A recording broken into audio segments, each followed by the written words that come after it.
প্রিয় দর্শক, আমন্ত্রণ জানাচ্ছি নিউজ আওয়ার এক্সট্রা অনুষ্ঠানে। আমাদের আজকের অনুষ্ঠানের শিরোনাম আমরা রেখেছি আওয়ামী লীগ, বিএনপি এবং মোদি।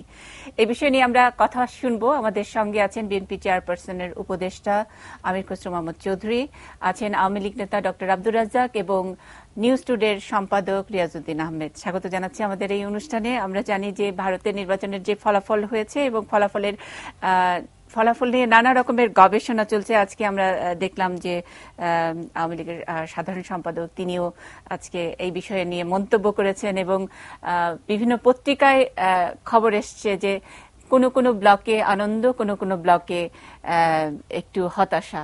বলা হচ্ছে যে কংগ্রেস হেরে যাওয়ার কারণে একটু বিমর্ষ হয়েছে আওয়ামী লীগ এবং বিজেপি জিতে যাওয়ার কারণে খুশি হয়েছে বিএনপি। শুরু করি বিএনপি দিয়েই, যে বিজেপির জিতে যাওয়ার কারণে বিএনপির খুশি হওয়ার কি কি কারণ আছে? বিএনপি তো বরাবরই অ্যান্টি ইন্ডিয়ান রাজনীতি করে। দুক্ষেত্রেই আমি বলবো ইউ আর রং। আচ্ছা, কারণ আমি রং হতে পারলে বিএনপি কোন সময় অ্যান্টি ইন্ডিয়ান রাজনীতি করে না। বিএনপি বাংলাদেশের পক্ষে রাজনীতি করে। আচ্ছা, আমাকে এটা বলতে হবে। তো বাংলাদেশ দেশের মানুষের পক্ষে রাজনীতি করে। আর বিজেপি হওয়াতে বিএনপির আনন্দ হওয়ার কোনো কারণ নেই, আবার আওয়ামী লীগেরও বিমর্ষ হওয়ার কোনো কারণ আমি দেখছি না। কারণ এটা একটা আমাদের পার্শ্ববর্তী দেশের নির্বাচন, আমাদের বিগ নেইবার, গুরুত্বপূর্ণ। কারণ নেইবার, মানুষ ইংরেজিতে একটা কথা আছে, you can get rid of your wife, you cannot get rid of your neighbour. তো সুতরাং এই জিনিসটা মাথায় রেখে ইটস এ বিগ নেইবার। ভারতের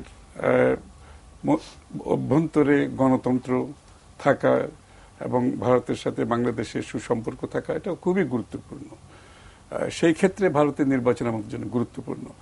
আমার কাছে এই জন্য গুরুত্বপূর্ণ যে ভারত আমার পার্শ্ববর্তী একটা ওয়ার্ল্ডের লার্জেস্ট ডেমোক্রেসি, যেটা আমাদের পার্শ্ববর্তী দেশ। সেখানে একটি সকলের অংশগ্রহণের মাধ্যমে নিরপেক্ষ অংশগ্রহণকারী একটা গ্রহণযোগ্য নির্বাচন হয়েছে, যেটা বাংলাদেশে হয় নাই। সুতরাং এটা ইমিডিয়েটলি আমাদের কাছে একটা সুখবর। এবং আমি ভারতের নেতাদের প্রতি, ভারতের ব্যুরোক্রেসির প্রতি, ভারতের আইন শৃঙ্খলা বাহিনীর প্রতি, ভারতের অল দ্য ইনস্টিটিউশনস যারা এই নির্বাচনের সাথে জড়িত ছিল এবং বিগত দিনে ছিল, আমি তাদেরকে অভিনন্দন জানাচ্ছি। তারা একটি ভালো নির্বাচন উপহার দিয়েছে, যেটা গ্রহণযোগ্য নির্বাচন, যেটা নিরপেক্ষ, যেটা অংশগ্রহণকারী, যেটা গণতন্ত্রের জন্য অপরিহার্য একটি বিষয়। এবং একটা সুষ্ঠু নির্বাচন হচ্ছে গণতান্ত্রিক প্রক্রিয়ার একটা মেজর পিলার, সেটা ভারত করেছে। এটা আমাদের জন্য সুখবর। এবং মোদির ব্যাপারে যেটা আছে, ভারতের লোক যাকে পছন্দ করেছে, ভোট দিয়েছে, এটাই গণতন্ত্রের নিয়ম এবং আমাদেরকে সেটা রেসপেক্ট করতে হবে। তাদের জনতা, তাদের দেশের সিটিজেন্সরা তাকে নির্বাচিত করেছে, বিপুলভাবে নির্বাচিত করেছে। We should respect the verdict, এবং যাকেই করুক আমরা সেটাই কিন্তু গণতন্ত্র। আপনি যতটা সেখান থেকে আমাদের শিক্ষা নেওয়া উচিত। আপনি যতটা সাধারণভাবে বললেন ব্যাপারটা, বাংলাদেশের মানুষের কাছে বা বাংলাদেশের রাজনীতিবিদদের কাছে কি ব্যাপারটা ততই সিম্পল? ভারত কি খালি একটা পাশের দেশ? ভারতের রাজনীতি, ভারত আমাদের রাজনীতির উপরে কি কোনো প্রভাব ফেলে না? সেটা তো আমি বললাম, ভারতের সাথে আমাদের সুসম্পর্ক, ভারতের গণতন্ত্র থাকা, এরকম গণতন্ত্র সাকসেসফুলি নির্বাচন করা আমাদের জন্য সুখবর। এবং ভারতের সাথে আমাদের সুসম্পর্ক অত্যন্ত গুরুত্বপূর্ণ, মিউচুয়াল, মানে এটা পারস্পরিক। যে কারণে আজকের এই আলোচনা যে আওয়ামী লীগ, বিএনপি এবং মোদি, যে কারণে, এবং আপনি নিশ্চয়ই আজকে পত্রপত্রিকাগুলো লক্ষ্য করেছেন যে অনেকে মানে বিএনপি ব্লকে সবাই খুশি হয়েছে এই কারণে যে এই কংগ্রেস সরকার এরকম 5ই জানুয়ারির মতো একটি নির্বাচন বাংলাদেশে হবার ব্যাপারে অল আউট সাপোর্ট করেছে, যেটা নিয়ে আপনি সমালোচনা করলেন যে ভারতের নির্বাচনটি হয়েছে, সব দলের অংশগ্রহণের নির্বাচন হয়েছে, আমাদের হতে পারেনি। তো সে কারণে আমরা অভিনন্দন জানিয়েছি। মানে শত্রুর বন্ধু হেরে গেছে, সেই কারণেও কি বিএনপি ব্লক খুশি কিনা? সেটা শত্রুর বন্ধুর যদি কোনো সমস্যা থাকে সেটা তাদের সমস্যা, সেটা বিএনপির সমস্যা বলতে আমি অতটুকুই বুঝি যে ভারত একটা দুটো রাষ্ট্রের সাথে সম্পর্ক হচ্ছে government to government, state to state, people to people. সুতরাং কোনো ব্যক্তির সাথে, কোনো দলের সাথে একটা দেশের সম্পর্ক হতে পারে না। এবং বিএনপির রাজনীতিতে সেটাই আমরা বিশ্বাস করি। আমাদের সাথে ভারতের অবশ্যই সুসম্পর্ক থাকতে হবে, খুবই ভালো সম্পর্ক থাকতে হবে। শুধু রাজনৈতিক, অর্থনৈতিক, সামাজিক, সাংস্কৃতিক সর্বক্ষেত্রে আমাদের সাথে ভালো সম্পর্ক থাকতে হবে। সেই ক্ষেত্রে এই রিলেশনশিপটা আমরা মনে করি government to government, state to state, people to people হয়ে যাওয়া উচিত। এবং আগামী দিনেও আমরা মোদী সরকার যেহেতু আজকে তারা ইলেক্টেড হয়েছে, আমরা অভিনন্দন জানিয়েছি বিএনপির পক্ষ থেকে, দেশনেত্রী বেগম খালেদা অভিনন্দন জানিয়েছে, এবং আমরা আশা করব এই দুই দেশের মধ্যে state to state, government to government, people to people যে সম্পর্কটা গড়ে তোলা দরকার। আই থিঙ্ক নতুন গভর্নমেন্টের সাথে বিএনপি কাজ করার জন্য তৈরি আছে এবং আমরা সেদিকে এগিয়ে যাব। বিএনপির জন্য ব্যাপারটা খুব একটা আনকমফোর্টেবল নয় মোদী সরকারের সাথে ভালো সম্পর্ক রাখা। আমি তো মনে করি আমাদের সম্পর্কটা ভিত্তিটা তো আমি যেটা বলেছি, এই ভিত্তিতে যদি আমরা কাজ করি, কোনো ব্যক্তির সাথে কোনো দেশের তো সম্পর্ক হতে পারে না, কোনো গোষ্ঠীর সাথে কোনো দেশের সম্পর্ক হতে পারে না। যেহেতু আমরা সেই বিশ্বাসে বলিয়ান, আমরা সেইখান থেকে আমরা এগোতে চাই।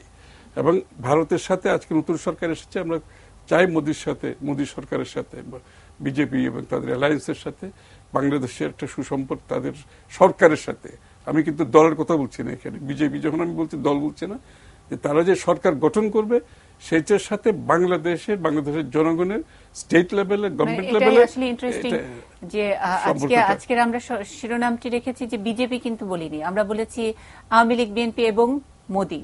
মানে এটা একটা প্রেসিডেন্সিয়াল ইলেকশনের মতন তারা করে ফেলেছে, ভোট ফর মোদী, হ্যাঁ, আপকি বাদ মোদী সরকার, এরকম একটি ক্যাম্পেইনে। এবং মানে বিজেপি যেমন করে জিতলো বা মোদী যেরকম করে জিতেছে, সুতরাং অন্য অ্যালায়েন্সদের তাদের আর দরকারই নেই, সেরকম একটি জায়গায় মোদীর যে ইমেজ, যেটা নিয়ে আমরা একটু আনকমফোর্টেবল ফিল করি। আমরা মনে করি ভারতকে আমরা অসাম্প্রদায়িক চেতনার রাজনীতিবিদদেরকে আমরা দেখতে চাই। সেখানে মোদী যেভাবে হিন্দু উগ্রবাদের কালিমা তার গায়ে আছে, এবং সেটা নিয়েই কিন্তু এবার রাজনীতি করেছেন, বাংলাদেশ বিরোধী অনেক কথা বলেছেন। সেখানে বিএনপির মানে কমফোর্টটা আছে কিনা, যদি ইন্ডিয়ার সাথে ভালো সম্পর্ক করতেই হয়? আমরা তো বলেছি আমরা বাংলাদেশের পক্ষে, সুতরাং বাংলাদেশ বিরোধী যে কোনো মন্তব্য যদি ভারতের কোনো নেতা করে থাকে, আমরা অপেক্ষা করব। রাজনীতিতে, নির্বাচনে রাজনীতিবিদরা অনেক রেটরিক্স ইউজ করে। আপনি যখন রেটরিক্স, যখন নির্বাচনকালীন সময়ে, যখন সরকার গঠন করার পরে কিন্তু তখন সে সরকার হয়ে যায়, সে একটা দেশের পরিচালনার দায়িত্বে থাকে, তার দায়িত্ব কিন্তু অনেক বেশি।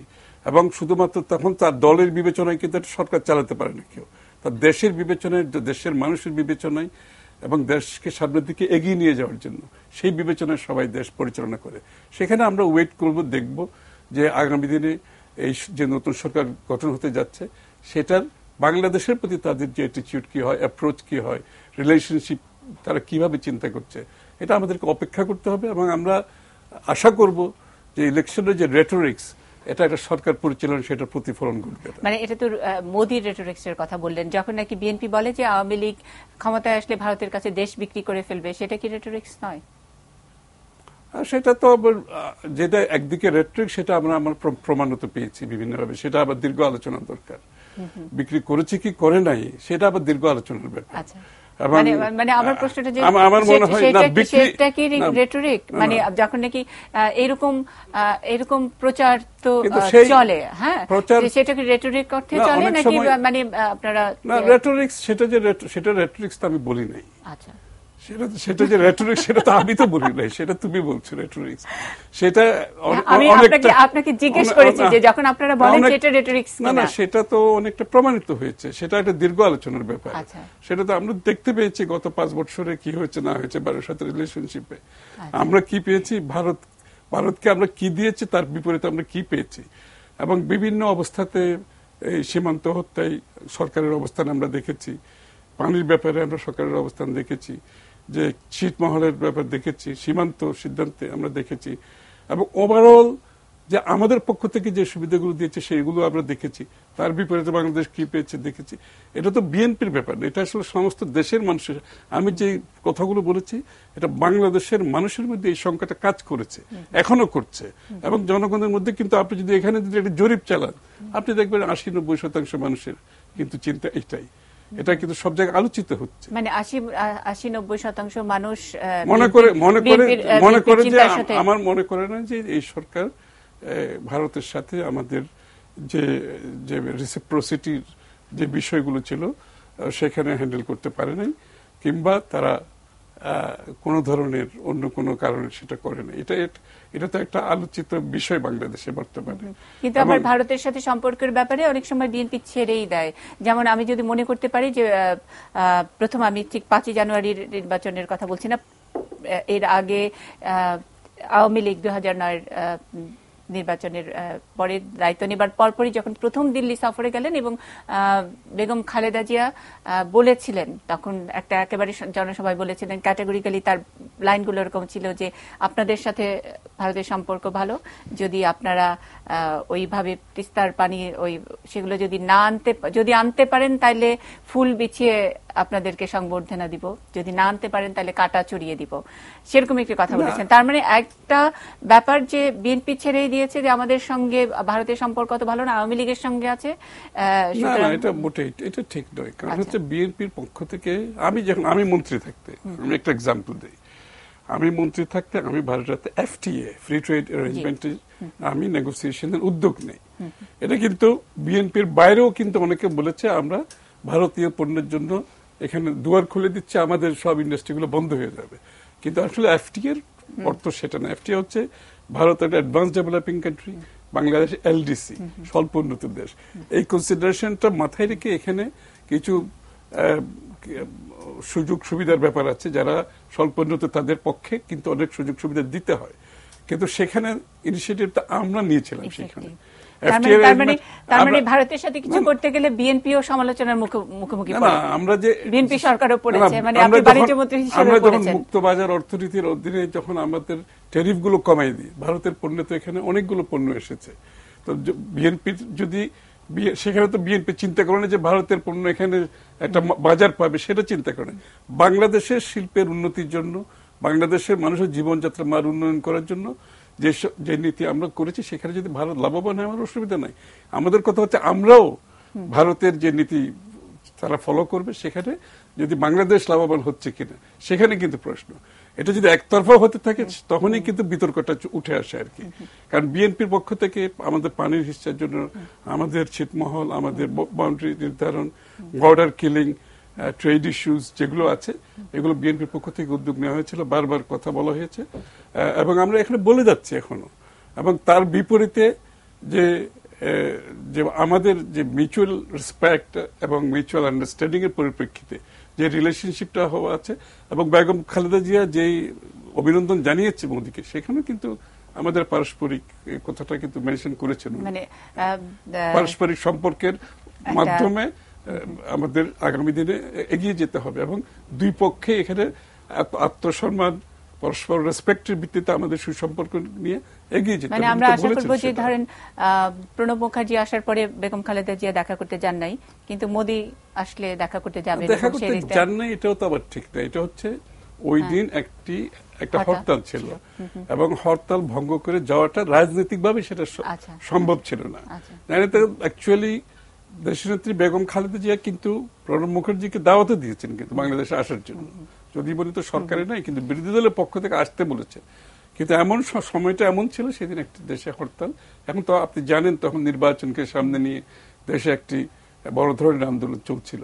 তখন বাংলাদেশের নির্বাচন সুষ্ঠু নিরপেক্ষ হবে কিনা, গণতন্ত্র থাকবে কিনা, মানবাধিকার, এটা তার বিশাল আন্দোলনের সেই সময়টুকুতে উনি এসছেন। সে কারণে উনি সেই ভঙ্গ করে, হরতাল ভঙ্গ করে দেখা যাওয়াটা রাজনৈতিক ভাবে এটা দেশের অভ্যন্তরের যে রাজনৈতিক অবস্থা ছিল সেটা সম্ভব ছিল না। নাইলে না যাওয়ার কোনো কারণ তো নাই। ভারতের অন্যান্য সবাই তো বেগম খালেদা জিয়ার সাথে দেখা করেছে, এক্সেপ্ট সেই অবস্থানটা যদি বাদ দিই আমরা, বাকি যারা ভারত থেকে ভিজিটে আসছে সবার সাথে তো এবং উনি তো ভারতে গিয়েছেন,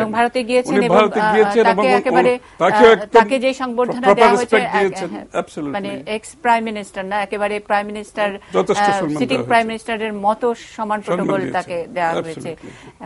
সুতরাং যাই হোক, আমরা একটু ডক্টর রাজ্জাকের কাছে শুনবো যে যেই আলোচনাটি করছি, যে আওয়ামী লীগ কিছুটা বিমর্ষ কিনা। আওয়ামী লীগে বিমর্ষ হবে কেন? ভারতের একটা নির্বাচন হয়েছে, আমরা সবাই জানি ভারত পৃথিবীর মধ্যে একটা বৃহত্তম গণতান্ত্রিক দেশ। সেই 47 সালে দেশ ভাগ হওয়ার পরে স্বাধীন ভারত তারা একটা সংবিধান করেছে, সেই সংবিধানের আলোকে তারা দীর্ঘদিন গণতন্ত্রকে লালন করেছে এবং সেটা বিকশিত করেছে। এবং আমরা যেটা বলি যে গণতন্ত্র ইজ টেকেন ইটস রুটস একদম, এবং প্রাতিষ্ঠানিক রূপ নিয়েছে, এটা প্রাতিষ্ঠানিক রূপ নিয়েছে। এবং ভারতের যে সংবিধান কনস্টিটিউশন, এটার মূল কতগুলো আদর্শ আছে, ভিত্তি আছে। সেখানে একটা মূলত হলো গণতান্ত্রিক রাষ্ট্র ব্যবস্থা এবং সাথে সাথে সুষম সম্পদের বন্টন এবং সেখানে ধর্মনিরপেক্ষতা সুস্পষ্টভাবে সেখানে বলা রয়েছে। সেই একটা গণতান্ত্রিক দেশ, অত্যন্ত সুষ্ঠু সুন্দরভাবে একটা নির্বাচন হয়েছে। সেই নির্বাচনে জনগণের মতামত, জনগণের আশা আকাঙ্ক্ষা, এটার প্রতিফলন হয়েছে। সেখানে বিপুলভাবে কংগ্রেসকে মানুষ প্রত্যাখ্যান করেছে। এখন আমাদেরকে দেখতে হবে যে জনগণ এটা একটা ইয়েকে প্রত্যাখ্যান করেছে, তো সেটা তো রাষ্ট্রীয় পর্যায়ে আমাদের উপর এটার আওয়ামী লীগ কেন বিমর্ষ হবে? আমি বিমর্ষ হওয়ার তো কোনো কারণ দেখি না। আমি বলি আপনাকে, এই বাংলাদেশে না, এই সারা পৃথিবীতে এখন রিজনালিজম এটা খুব ইম্পর্টেন্ট। মানে প্রতিবেশী দেশগুলোর সাথে ভালো সম্পর্ক রাখা এবং মিউচুয়ালি বেনিফিটেড হওয়া, একটা উইন উইন অবস্থা রাখা। আসিয়ান, তারপরে আপনি দেখেন নর্থ আমেরিকা, তারাও একটা ট্রিটি করেছে, মেক্সিকো, আমেরিকা, কানাডা মিলে। এরকম পৃথিবীর বিভিন্ন দেশে এরকম আঞ্চলিক একটা সমঝোতা করে আমরা বিমস্টেক আর অনেকগুলো আমরা করার উদ্যোগ নিয়েছি। তো কাজেই আমরা তো চাই যে ভারতের সাথে আমাদের একটা সুসম্পর্ক থাকবে, বাণিজ্য, অর্থনীতি।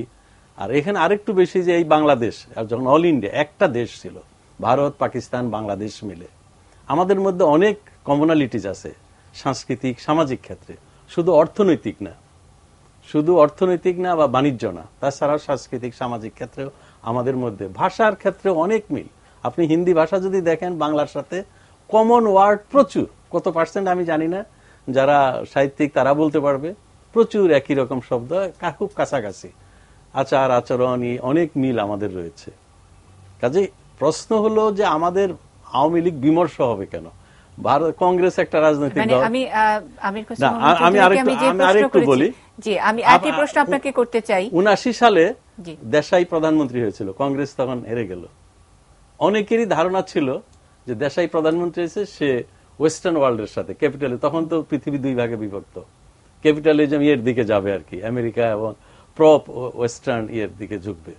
এবং বাজপেয়ী তখন ফরেন মিনিস্টার, আমার এখনো মনে আছে, বাজপেয়ী একটা বিবৃতি দিয়েছিল, সেটা বলেছিল যে ভারত দীর্ঘদিনে তাদের এই ফরেন পলিসি, পররাষ্ট্র নীতি এটাকে গড়ে তুলেছে, সেটা কতগুলো নীতির উপর ভিত্তিতে, আদর্শের ভিত্তিতে, সেটা এত সহজে চেঞ্জ হবে না। এবং আমরা দেখেছি দেশাই এবং বাজপেয়ীরা যতদিন ছিল, ভারতের ফরেন পলিসির কোনো পরিবর্তন কিন্তু তখন হয় নাই। তারা রাশিয়ার সাথে যেমন সম্পর্ক ছিল এবং রাশিয়ার সাথে দেশ রক্ষা এবং সামরিক বিভিন্ন বিষয়ে তাদের যে এটা, সেটা পুরাটাই ছিল। এখন বাংলাদেশের প্রশ্নে ভারতের সাথে আমাদের মিলটি কোথায়?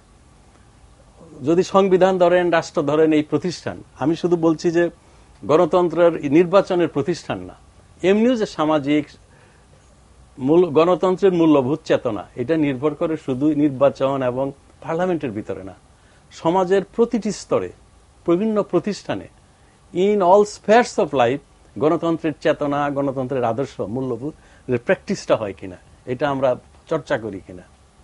তো সেটি যদি হয়, এটা কিন্তু দীর্ঘদিন ভারতে এটা গড়ে উঠেছে।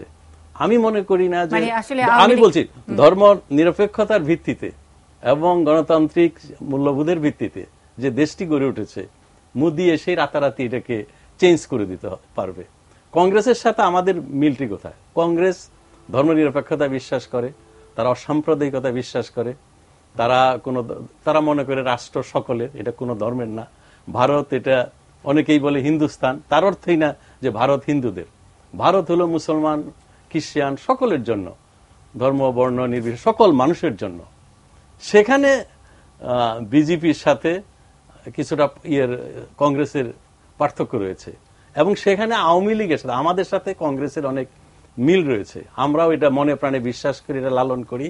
আওয়ামী লীগের প্রতিষ্ঠার পর থেকে আওয়ামী লীগ ধর্মনিরপেক্ষতায় বিশ্বাস করে, এটা লালন করে, এবং এটার জন্য আমরা অনেক আন্দোলন সংগ্রাম করেছি, ত্যাগ স্বীকার করেছি, এবং সেই আদর্শের ভিত্তিতে আমরা বাংলাদেশ একটা মুক্তিযুদ্ধ করেছি 9 মাসের রক্তক্ষয়ী, এবং একটা রক্তক্ষয়ী যুদ্ধের মাধ্যমে দেশকে স্বাধীন করেছি। কাজেই এই চেতনা আদর্শ থেকে আমরা কিন্তু কোনোদিনই সরতে পারি না। এখন আমি যেটা বলছি যে আমাদের আওয়ামী লীগের কোনো এখানে কনসার্ন নাই, রাষ্ট্র হিসাবে বাংলাদেশের কনসার্নটা কি, আমাদের কি আতঙ্ক থাকতে পারে যদি বিজেপি এবং মোদির নেতৃত্বে, মোদির কতগুলো তার নিজের ট্র্যাক রেকর্ড, তারপরে আরএসএস এর নথুরাম গডস গান্ধীকে হত্যা করেছে, সেগুলো আমরা জানি, এবং তাদের কথাবার্তা, বাবরি মস্ক, এগুলো নিয়ে। কিন্তু যখন বাজপেয়ী আবার প্রধানমন্ত্রী হয়ে যখন ক্ষমতায় ছিল, তখন কিন্তু এগুলো অতটা বেশি তারা রাষ্ট্র পরিচালনায় ওটাকে ব্যবহার করে নাই। তো আমার দৃঢ় বিশ্বাস এটা আওয়ামী লীগের কোনো ব্যাপারই নয়, বর্তমান সরকারের কোনো ব্যাপার নয়। সার্বিকভাবে বাংলাদেশের সাথে, বাংলাদেশে যদি বিএনপিও ক্ষমতায় আসে কিংবা অন্য কোনো দল ক্ষমতায় আসে, কমিউনিস্টরা আসে, তখন এই সরকার, এই মোদির সরকার বাংলাদেশের সাথে কি আচরণ করবে অর্থনৈতিক ক্ষেত্রে, সাংস্কৃতিক ক্ষেত্রে, সেটা ভবিষ্যতের বিষয়। কিন্তু আজকে আমরা যে কারণে আলোচনাটি এনেছি এবং বিভিন্ন পত্রিকায় যেভাবে রিপোর্ট হয়েছে যে 5ই জানুয়ারির নির্বাচনে বিশেষ করে কংগ্রেস সরকার অনেকখানি সাপোর্ট দিয়েছে, এবং ভোটারবিহীন নির্বাচন, যেটা আমির খসরু মোহাম্মদ চৌধুরী বললেন, এবং সেই কারণে এবং সেই ক্ষমতাসীন কংগ্রেসের এভাবে বিপুলভাবে পরাজয়, তার মানে হলো যে আওয়ামী লীগের এক অন্যতম সাপোর্ট বন্ধু তারা এইভাবে ক্ষমতা থেকে সরে গেল। সুতরাং মাথার উপর থেকে এক ধরনের ছায়া চলে যাওয়ার শোক আছে কিনা, সেই রকম একটি কথা। আর আপনি বলছেন যে বাংলাদেশের সাথে রিলেশন, এবং যেই ক্ষমতায় আসুক তার সঙ্গে তো সরকারের একটা সম্পর্ক রাখতে হবে। ব্যাপারটা মোদির যখন ক্ষমতায় আসে তখন বাংলাদেশের যে কোনো দলই ক্ষমতায় থাকুক না কেন তাদের জন্য একটু শাখের করাতের মতো অবস্থা হয় কিনা, যখন নাকি হিন্দু মৌলবাদ নিয়ে মোদি এরকম একেবারে বিপুল ভোটে জয়ী হয়ে তিনি সরকার গঠন করতে যাচ্ছেন, তখন যখন নাকি আমরা সেকুলারিজমের কথা বলছি, সব ধর্মের মানুষের অধিকারের কথা বলছি, সেই সব দলগুলোর রাজনীতি করতে একটু অসুবিধা হয় কিনা এই পলিসিগত নানান দিক থেকে? আমি একটা প্রশ্ন করি, আমরা বাংলাদেশ ভারতের এই নির্বাচনে, এই রাজনীতিতে আমরা কতটা প্রভাব বিস্তার করতে পারি? ছোট্ট একটা বাংলাদেশ ভারতের পাশে, সার্বিক রাজনীতিতে তেমন কোনো প্রভাব আমরা। কিন্তু নরেন্দ্র মোদী তো অনেকখানি প্রভাব বিস্তার করেছেন, বাংলাদেশ নিয়ে উনি অনেকবার কথা বলেছেন। বাংলাদেশ নিয়ে অনেক কথা বলেছে, যারা বাংলাদেশি আছে তাদেরকে এদেশে পাঠিয়ে দিবে। তো সেটি তো সব দলের জন্যই এটা প্রযোজ্য। একটা জিনিস আপনাকে করতে হবে, বাংলা যেমন আওয়ামী লীগ, তা আমরা ধর্মীয় জঙ্গিবাদকে সমর্থন করি না, আমরা সাম্প্রদায়িকতাকে সমর্থন করি না। বাংলাদেশে সাম্প্রদায়িক রাজনৈতিক দল রয়েছে, এবং সাম্প্রদায়িক রাজনৈতিক দলের সাথে ধর্মভিত্তিক রাজনীতি, ধর্মকে ব্যবহার করে, মানুষকে ধর্মীয় অনুভূতিকে ব্যবহার করে এদেশে রাজনৈতিক দল, অনেক রাজনৈতিক দল রয়েছে, বিশেষ করে জামাত এবং তার সাথে ওনারা বিএনপি, তারা পুরাটাই ধর্মীয় চেতনাটাকে ব্যবহার করে, এবং সার্বক্ষণিকভাবে ধর্ম বলতে সেটা হিন্দুদের বিরুদ্ধেই বেশিরভাবে ব্যবহার করা হয়। তো সেই যে তাদের সেটা এখানে ব্যবহার করার সুযোগ যদি তার কোন দল করলে সেটা মোদি বেশি লাভবান হবে। আরো কতগুলো দিক রয়েছে, যেমন এখানে যদি ধর্মীয় সন্ত্রাস হয়, রিলিজিয়াস এক্সট্রিমিস্ট যারা, তারপরে জেলার যারা জঙ্গিবাদী, তারা যদি এই বাংলাদেশে আবার মাথাচাড়া দিয়ে ক্ষমতায় আসে, বা সেটা আমি মনে করি ভারতের যে কোনো দলই ক্ষমতায় আসুক না কেন, কংগ্রেস কিংবা বিজেপি কিংবা বামপন্থী দল, তারা সবাই এটার বিরোধিতা করবে। আমি দেখেছি, আমি একবার দিল্লিতে গিয়েছিলাম, আমি আপনার কথা বলে শুনবো, একটু এক মিনিট আমি শেষ করি। আমি দেখেছি যে সেখানে তারা ভারতের মানুষের একটা তখন বদ্ধমূল ধারণা ছিল যে বাংলাদেশের বর্ডারগুলোতে রয়েছে, মানে উত্তর পূর্ব ভারতের দেশগুলোর বিচ্ছিন্নতাবাদীদের অনেক ক্যাম্প রয়েছে, সেই ক্যাম্পগুলো বাংলাদেশ সরকার তাদেরকে সুবিধা দেয়, তাদেরকে সহযোগিতা করে। তারপরে তো আমরা এটা দেখেছি যে 10 ট্রাক অস্ত্র যেটি বাংলাদেশের ভিতর দিয়ে এই উত্তর পূর্ব ভারতের জন্য বিচ্ছিন্নতাবাদীদের জন্যই যাচ্ছিল। তারা বিশ্বাস, আমি তাদেরকে চ্যালেঞ্জ করেছি, কিছু সাংবাদিক ছিল এটা আগ্রাতে, তাই আমি বললাম যে আপনারা প্রমাণ দেন, বলে আমাদের কাছে প্রমাণ আছে ক্যাম্পগুলো, কোথায় কোথায় এই ক্যাম্পগুলো আছে। তখন ক্যাম্প নাই, অনেক কমে গিয়েছে। কিন্তু এই বাংলাদেশে যে সরকার, আগের সরকার যে ছিল, ইভেন ৭৫-এর পর থেকেই আইএসআই এবং আপনার এই বাংলাদেশ সরকারের সহযোগিতা নিয়ে পুরো উত্তর পূর্ব ভারতের বিচ্ছিন্নতাবাদীরা অনেক সুযোগ সুবিধা বাংলাদেশ থেকে তারা নিয়েছে। এগুলোর আসলেও প্রমাণ রয়েছে এবং ক্যাম্প ছিল।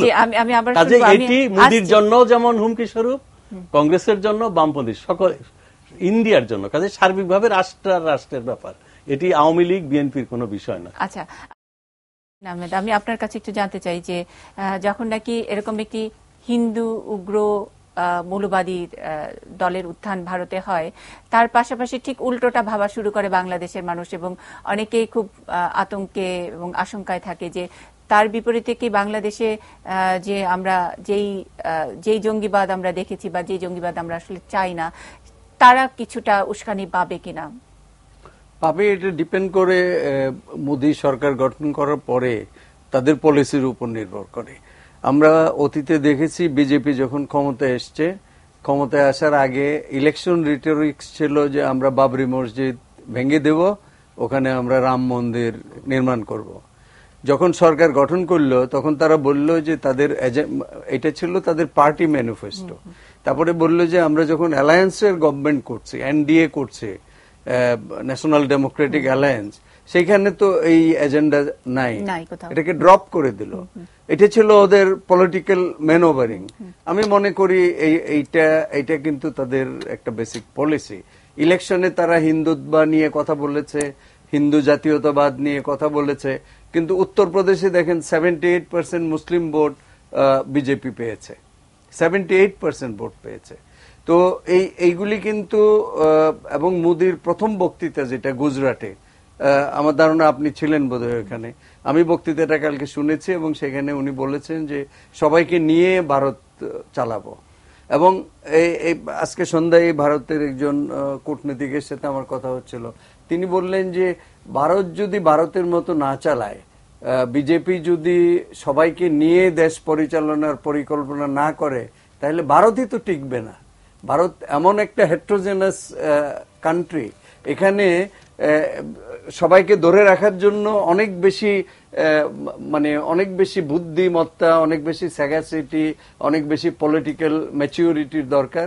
এবং আমার ধারণা বিজেপি গভর্নমেন্ট ফর্ম করলে হয়তো মডারেশনের দিকেই যাবে, তবে এটার জন্য আমাদের ওয়েট করতে হবে, দেখতে হবে। আমাদের রাজনৈতিক দলগুলি যেভাবে এখানে রিয়েক্ট করতেছে, এটা খুব আমার কাছে খুব চাইল্ডিশ মনে হয়। ভারতের ইলেকশন হয়েছে, আমাদেরকে মিডিয়া বেশি রিয়েক্ট করছে। না না না, আপনাদের নেতারা বক্তৃতা দিচ্ছে কেন? মানে আজকে সৈয়দ আশরাফুল ইসলাম যে কথা বলেছেন যে বোকার স্বর্গে বাস করছে যারা ভাবছে ইত্যাদি, এই ধরনের কথা উনি বলেছেন। এবং উনি আবার একটি অনেক গুরুত্বপূর্ণ কথা বলেছেন যে ক্ষমতা চিরস্থায়ী নয়, সেটা আসলে ভারতের এই ফলাফল দেখে আমাদের শিক্ষণীয়, মানে রাজনীতিবিদদের উদ্দেশ্যে উনি বলেছেন।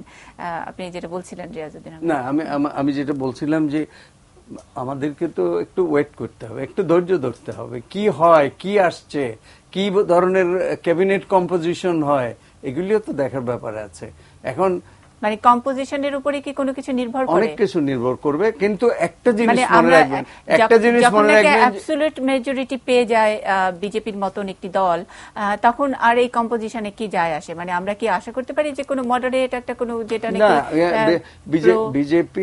বিজেপি একাই সরকার গঠন করতে পারে, কিন্তু একা তো করবে না। তারা 340টা সিট পেয়েছে, বিজেপি পেয়েছে 284 বোধহয়, 284। তো বাকি লোকরা তো ওদের সাথে আছে, এবং তাদেরকে অ্যাকোমোডেট করতে হবে। এখন এখানে মুসলমানদেরকেও নিবে এই ক্যাবিনেটে, বলেছে তো ওরা। এবং এমজে আকবরের মতো লোক তো বিজেপিতে জয়েন করেছে। তো এইগুলি কি ধরনের অ্যাকোমোডেশন হয়, এটা দেখতে হবে। আর ফরেন পলিসির ব্যাপার যেটা, এবং policy towards the smaller neighbours, এইখানে কোনো চেঞ্জ হবে আমি মনে করি না। বিকজ ইন্ডিয়ার foreign policy is based on বাইপার্টিজান understanding.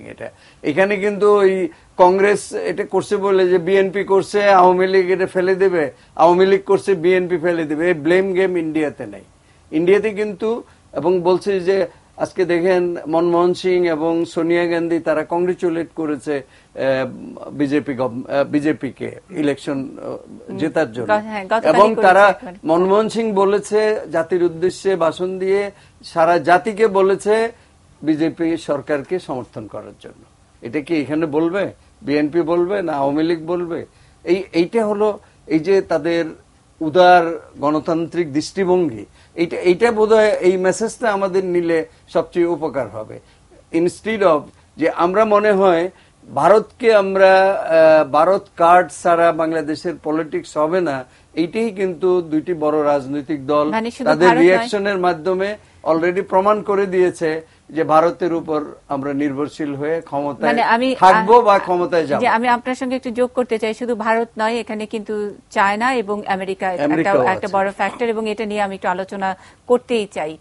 Jio political যে বাস্তবতা, সেটা নিয়ে একটা ছোট্ট বিরতি নিয়ে আসছি। প্রিয় দর্শক, থাকুন আমাদের সঙ্গেই।